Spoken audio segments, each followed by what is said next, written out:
తెలంగాణ భవన్ కు మాజీ సీఎం కేసీఆర్ చేరుకున్నారు. కాసేపట్లో బీఆర్ఎస్ ఎల్పీ సమావేశం జరగనుంది. అసెంబ్లీలో అనుసరించాల్సిన వ్యూహాలపై చర్చించనున్నారు. అసెంబ్లీ సమావేశాలపై ఎమ్మెల్యేలు ఎమ్మెల్సీలకు కేసీఆర్ దిశానిర్దేశం చేయనున్నారు.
తెలంగాణ భవన్ కు మాజీ సీఎం కేసీఆర్ చేరుకున్నారు. కాసేపట్లో బీఆర్ఎస్ ఎల్పీ సమావేశం జరగనుంది.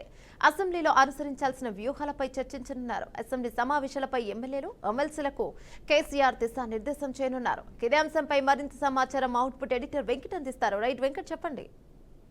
రైట్, కొద్ది కాలం గ్యాప్ తర్వాత బీఆర్ఎస్ భవన్ కి కొద్దిసేపు క్రితం మాజీ ముఖ్యమంత్రి అదేవిధంగా బీఆర్ఎస్ అధినేత కేసీఆర్ చేరుకోవడం జరిగింది. ఈ రోజు బీఆర్ఎస్ తెలంగాణ అసెంబ్లీ సమావేశాలు ప్రారంభం అవుతున్న నేపథ్యంలో పార్టీ ఎమ్మెల్యేలకు ఎమ్మెల్సీలకు పార్టీ కీలక నేతలందరూ కూడా నిర్దేశం చేసేందుకు ఆయన బీఆర్ఎస్ భవన్ కి రావడం జరిగింది. కొద్దిసేపట్లో ఆ మీటింగ్ సమావేశం అయ్యి అసెంబ్లీలో అనుసరించాల్సిన వ్యూహం పైన ప్రధానంగా వారందరూ కూడా ఒక గైడెన్స్ సలహాలు సూచనలు ఇచ్చే అవకాశం అయితే స్పష్టంగా కనిపిస్తోంది.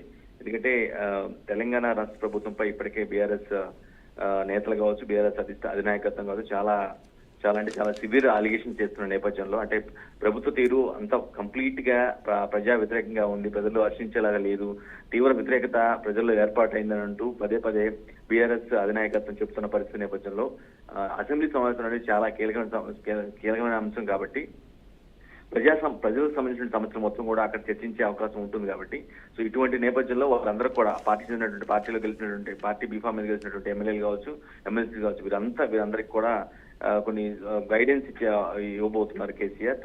అదే కాదు, ఆయన చాలా అసెంబ్లీకి కూడా అటెండ్ కాబోతున్నారు.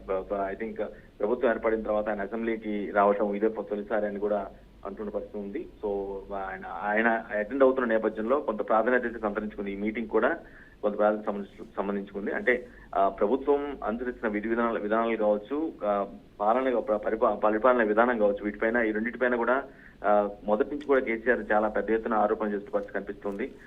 చాలా దారుణమైనటువంటి, అంటే ప్రజలు కాంగ్రెస్ ఓటు వేసి తప్పు చేశారు, అందువల్ల ఇప్పుడు ఇబ్బంది పడుతున్నారనే విషయాన్ని ఆయన పదే పదే మీటింగ్ లో కావచ్చు, లేదంటేనో ఆ పార్టీ కార్యక్రమాలు కావచ్చు, పార్టీ సమావేశాల్లో పదే పదే చెప్తున్న నేపథ్యంలో ఈయన ఈ రోజు బీఆర్ఎస్ఎల్పీ మీటింగ్ రావటం, వారికి దిశానిర్దేశం చేయడం కూడా ఒక కీలకమైన అంశంగా పరిగణించాల్సిన అవసరం ఉంటుంది. అంటే రేపటి నుంచి అసెంబ్లీ సమావేశాలు స్టార్ట్ కాబోతున్నాయి.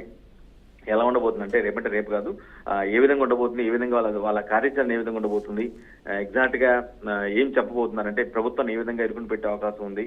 ఎందుకంటే పదే పదే రిపీటెడ్ గా ఈసారి కేసీఆర్ ని విమర్శిస్తున్న పరిస్థితి కనిపిస్తుంది. ఎందుకంటే ఆయన ఫామ్ హౌస్ కు మాత్రమే పరిమితం అవుతారు, అసెంబ్లీకి రాదు, ప్రజా సమస్యలపై ఎటువంటి చర్చించరు అంటూ ముఖ్యమంత్రి నుంచి డిప్యూటీ సీఎం కావచ్చు, మంత్రులు కావచ్చు, అందరూ కూడా ఇదే అంశాన్ని పదే పదే చెప్తున్న నేపథ్యంలో ఆయన ఈసారి అసెంబ్లీ సమావేశాలకు ఆయన అటెండ్ కాబోతున్నారు. ఈ విధంగా ప్రభుత్వం పైన ఎటువంటి వ్యాఖ్యలు చేస్తారు, ప్రభుత్వ తీరుని ఏ విధంగా ఎండగట్టాలనే అంశంపై కూడా అందరూ కూడా బీఆర్ఎస్ తో పాటుగా తెలంగాణ బీఆర్ఎస్ శ్రేణులు కూడా బాగా ఆసక్తిగా చూస్తున్న పరిస్థితి ఉంది.